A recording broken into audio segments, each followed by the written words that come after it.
नमस्कार, कशिश न्यूज के इस होली स्पेशल कार्यक्रम में आपके साथ मैं हूं दीपक शर्मा। नव जीवन, नव रंग, नव उमंग के साथ नव वर्ष में प्रवेश का समय है और इसकी शुरुआत रंगों के त्योहार होली के साथ होती है।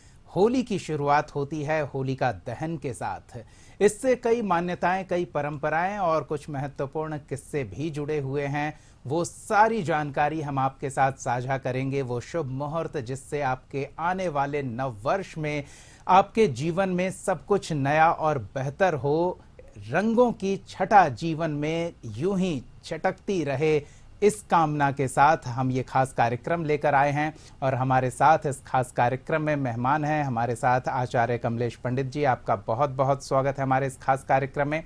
तो हम बिना वक्त गवाए सबसे पहले तो होलिका दहन, जिससे होली का ये पवित्र त्योहार शुरू होता है, उसके बारे में चाहेंगे कि आप हमारे दर्शकों को उसके पुरातन और उसके मौजूदा मान्यता के साथ साथ उसके शुभ मुहूर्त की भी जानकारी दें। तो मैं कमलेश पांडे दर्शक गणों को सादर प्रणाम करता हूं और उनके लिए साल 9 बरस मंगल में रहे। तो होली का जो हमारे भारतीय हिंदू संस्कृति में हर्षो उल्लास के साथ इसको मनाया जाता है। बहुत बड़ा पर्व इसको माना गया है शास्त्रों में, वेदों में, और प्राचीन सभ्यता से ही ये आ रही है।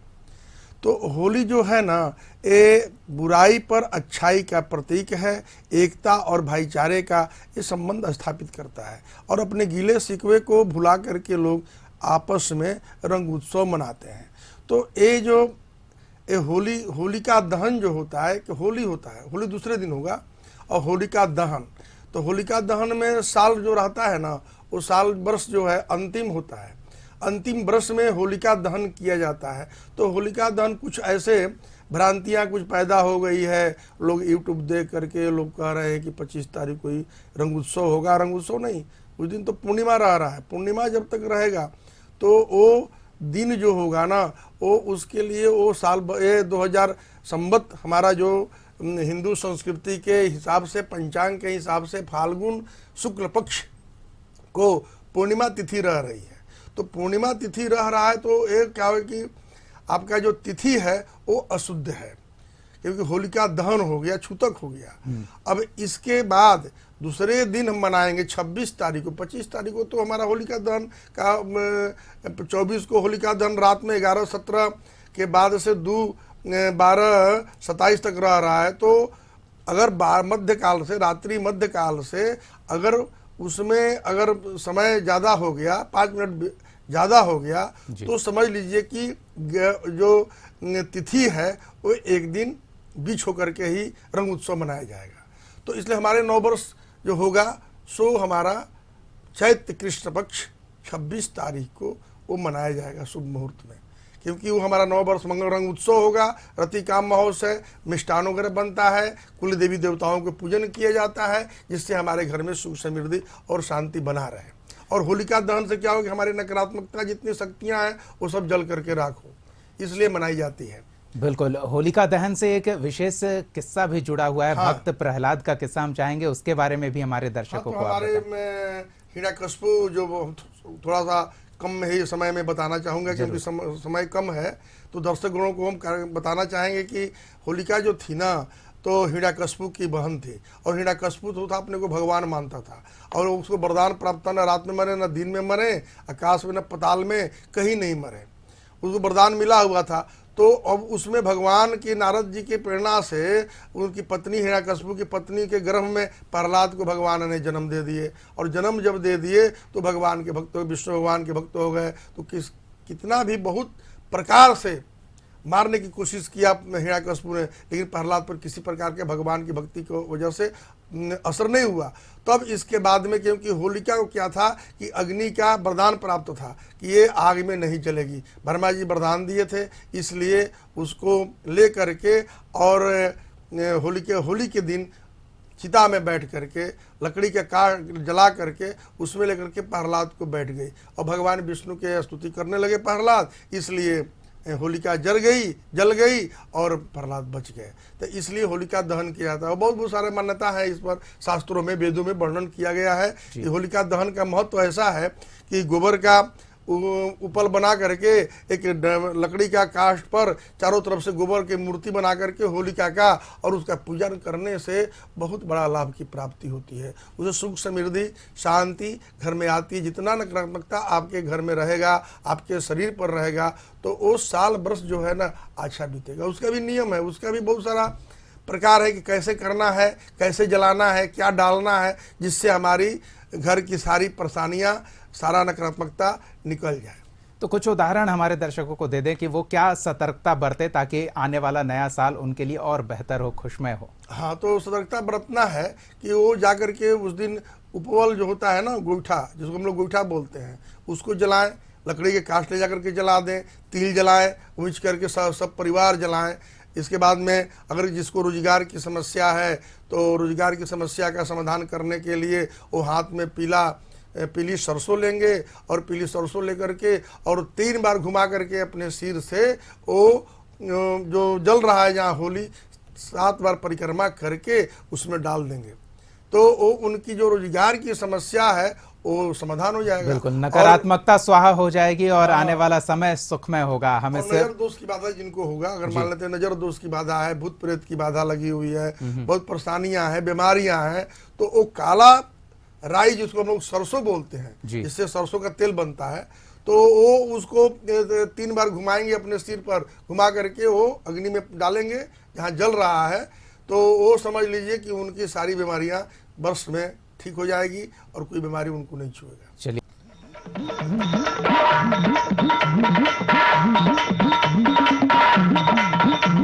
आचार्य कमलेश पंडित जी हमारे साथ मौजूद हैं। ब्रेक से पहले हम बात कर रहे थे कि होली तो सब जानते हैं, चटक रंगों का त्योहार, जीवन को रंगों से सराबोर करने वाला है, लेकिन इसकी शुरुआत होती है होलिका दहन से। और होलिका दहन किस तरह से आपके जीवन को आने वाले नए साल में सकारात्मक और उमंगों से भरपूर कर सकता है, इसके कुछ उपाय बता रहे थे कि क्या सतर्कता बरतनी चाहिए, किस तरह की आप बातें कर सकते हैं, किस तरह के काम कर सकते हैं जिससे उसका अधिक से अधिक फल आपको प्राप्त हो। तो एक बार फिर आचार्य जी के पास चलते हैं और इनसे जानते हैं।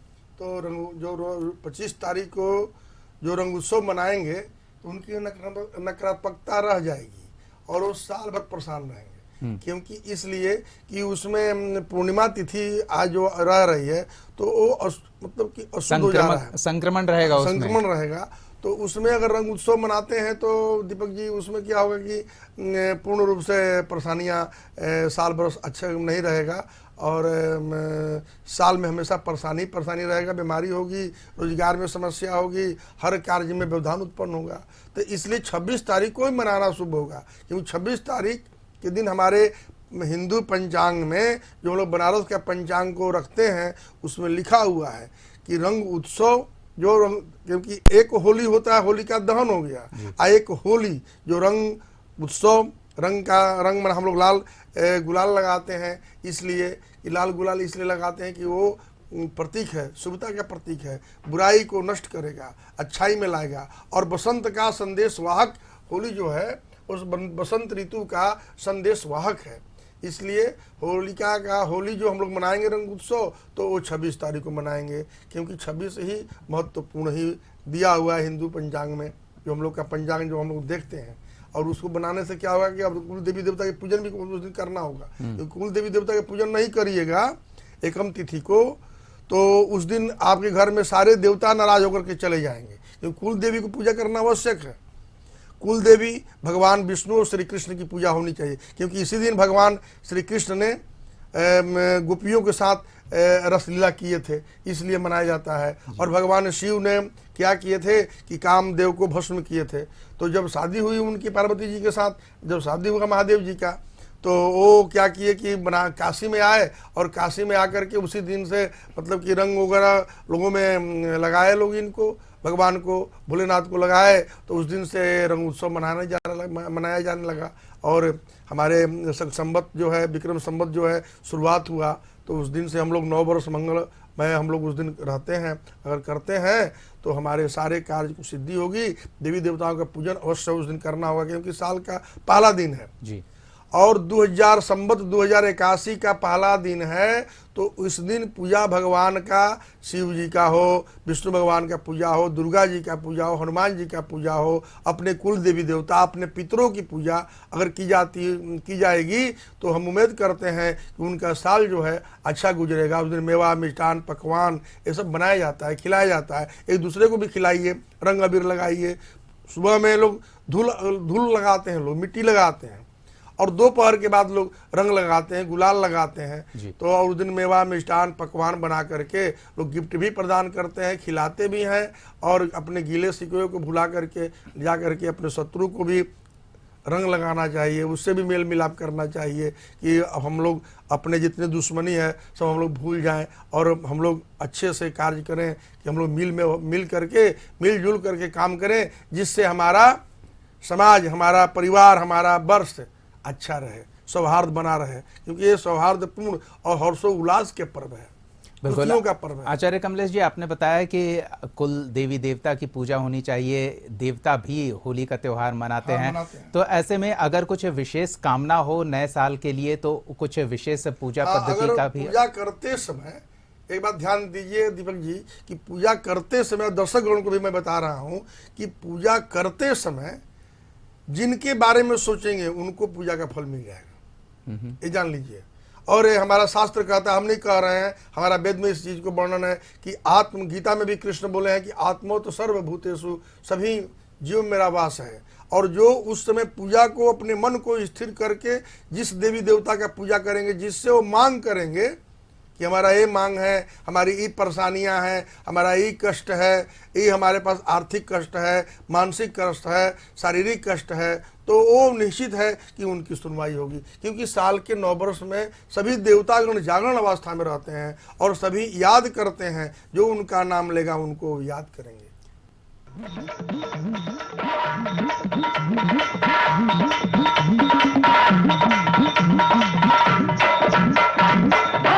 आचार्य कमलेश पंडित जी हमारे साथ मौजूद है। बात रंगों के त्योहार की हो रही है, तो रंगों की अहमियत और रंगों की महत्ता की बात ना हो, ऐसा कैसे संभव है?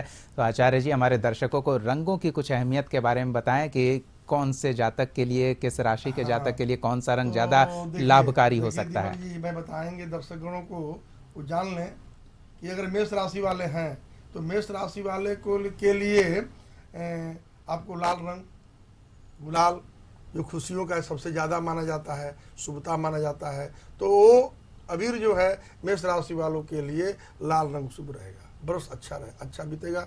अब रही जातक को, जो वृष राशि के जातक हैं, उनके लिए सफ़ेद रंग और लाल रंग दोनों मतलब कि उनके लिए प्रिय होगा और उनके लिए भी शुभ बरस अच्छा रहेगा, 9 वर्ष अच्छा रहेगा। अब मिथुन हुआ तो हरा रंग जो है ना, मिथुन राशि के जातक के लिए हरा रंग, सुनहरा, पीला और हरा, ये रंग जो होगा ना उनके लिए बहुत ही लाभदायक होगा और उनको वर्ष जो है शुभकामना मिलती रहेगी। अब रही बात मैं कर्क राशि के जातक के लिए लाल और सफ़ेद गुलाल लगाते हैं और अपने भी उसका तिलक करते हैं, तो अब पूजा भगवान को भी चढ़ाते हैं, तो उनको बहुत शुभता की मतलब कि लाभदायक होगा और कार्य की सिद्धि होगी। अब रही जातक का सिंह राशि के जातक के लिए, सिंह राशि के जातक के लिए लाल रंग बहुत ज़्यादा ही उनके लिए बहुत ही प्रसन्नतादायक, उन्नति कारक, लाभदायक होगा। अगर भगवान को अर्पित करते हैं तो उन्नति उनको साल अंदर मिलना तय है। भगवान की पूजा करेंगे, अपने कष्टों के भगवान से प्रार्थना करेंगे और लाल गुलाल चढ़ाते हैं भगवान को और लोगों को लगाते हैं, तो उनसे जो गिला शिकवा जिससे रहेगा उससे प्रेम बढ़ेगा। अब तुला राशि के जातक के लिए है कि तुला राशि के जातक के लिए सफ़ेद और लाल रंग, ये उनके लिए भी उन्नतिदायक, लाभदायक होगा और कार्य को सिद्धि करेगा। अब रही बात धनु राशि के जातक के लिए लाल और पीला, ये दोनों उन्नति कारक होगा।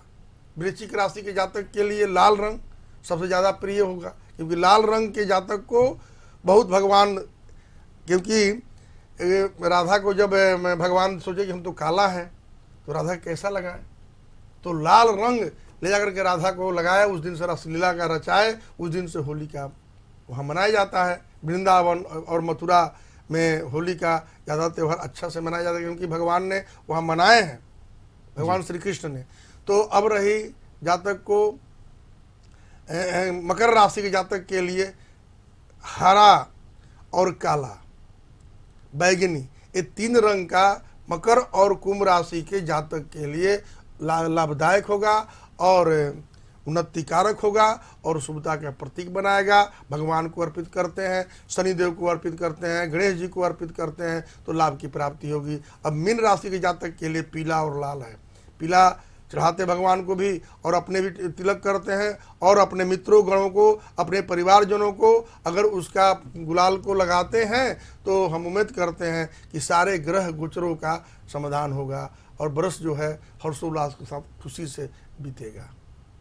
क्योंकि ये खुशियों का त्यौहार है ना, ये मेल मिलाप की त्यौहार है, मित्रता का त्यौहार है, सौहार्द का त्यौहार है, भाईचारा का संबंध बनता है और बुराई पर अच्छाई का प्रतीक बनाता है। इसलिए अबीर गुलाल रंग उत्सव करना चाहिए, मिलना चाहिए। जो नहीं भी बोल रहे हैं उनसे ही बोलिए, उनसे ही प्रेम संबंध स्थापित करिए। इससे क्या होगा कि आपका समाज में रुतबा बढ़ेगा, सम्मान मिलेगा, इज्जत मिलेगा, ये सब होता है।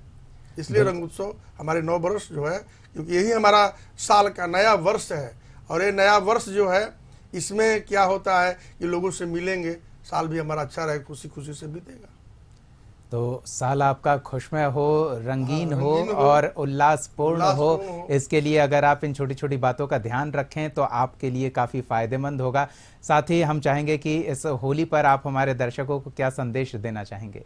दर्शकों को यही संदेश देना चाहेंगे कि जो भी उनसे जो बिछड़े हुए हैं, जो भूले हुए हैं, जो नहीं भी उनसे बातचीत कर रहे हैं, जो प्रेमी हैं बहुत पहले से छूटे हुए हैं, जो दुश्मनी साधे हुए हैं, उनसे भी जाकर के उनसे भी नतमस्तक होना चाहिए। क्योंकि वृक्ष देखते हैं कि वृक्ष पर फल लग जाता है तो वृक्ष पर बहुत सारे ढेले गिरते हैं, तो जो कुछ बोलता नहीं है, फिर मौन साधे सब साध्य। तो इसलिए उनसे भी गला मिलिए, जाकर के उनसे प्रार्थना करिए, भाई जो भी हमसे अब गलती हुई हो क्षमा। क्योंकि झुकने में क्या जा रहा है जी? झुकने से अहंकार मनुष्य को नहीं होना चाहिए। बस अहंकार जहाँ है, अहंकार भगवान का भोजन है। तो इसलिए मित्रतापूर्ण जा करके उनसे अपना अबीर गुलाल लगाइए, उनको रंग उत्सव लगाइए। अगर आपसे सीनियर हैं तो उनके चरण पर अबीर रखिए, उनसे आशीर्वाद लीजिए। आशीर्वाद में बहुत बड़ी ताकत है, क्योंकि आशीर्वाद में इतनी बड़ी ताकत है कि आपके हर कार्य जो है सफल मिलेगा और वो सफलदायक होगा। बुजुर्गों से मिलिए, बुजुर्गों के चरण छूइए, उनके चरण पर अबीर गुलाल रखिए, उनसे प्रार्थना करिए, हमें आशीर्वाद दीजिए। कहिए कि हमें आशीर्वाद दीजिए कि मेरा साल जो है, बरस जो है उन्नति कारक रहे, नौकरी रोजगार में मेरा बरकत हो, सुखी रहें, हमारा जीवन खुशनुमा रहे। ये उनसे प्रार्थना करनी चाहिए, कहना चाहिए। और कोई भी अगर बोलता है उस दिन उनको जवाब नहीं दीजिए, मौन साध लीजिए। जो भी जिससे आपकी दुश्मनी है उनको भी प्रार्थना करिए, उनसे भी मनाने की कोशिश करिए कि वो भी हमारे रंग उत्सव में, हमारे नए वर्ष में वो भी शामिल हों, कि उनसे दुश्मनी हमारा मिटे, आगे के हम अपना विकास करें। ये होता है क्योंकि एक खुशियों का त्यौहार है। जो रंग उत्सव जिसको होली बोलते हैं, एक खुशियों का त्यौहार है। इसलिए खुशी मनानी चाहिए, गिले शिकवे को भुलाना चाहिए, अहंकार को नहीं लाना चाहिए, क्रोध को नहीं लाना चाहिए। ये इस पर्व का यही प्रतीक है। चलिए, भारतीय संस्कृति में यही माता है। बिल्कुल, सबको साथ लेकर चलने की महत्ता है, तभी तो जीवन रंगीन होगा, खुशियों की बौछार रहेगी आपके जीवन में और साल की शुरुआत इससे बेहतर और क्या हो सकती है। बहुत बहुत धन्यवाद आचार्य कमलेश पंडित जी, अपना समय देने के लिए, हमारे दर्शकों को होली और होलिका दहन से जुड़ी तमाम महत्वपूर्ण जानकारी साझा करने के लिए। मैं दर्शक गणों को 9 वर्ष मंगलमय रहने के लिए भगवान से प्रार्थना करेंगे। तो इस खास पेशकश में फिलहाल इतना ही। कशिश न्यूज़ पर कार्यक्रमों का सिलसिला जारी रहेगा, देखते रहिए कशिश न्यूज़।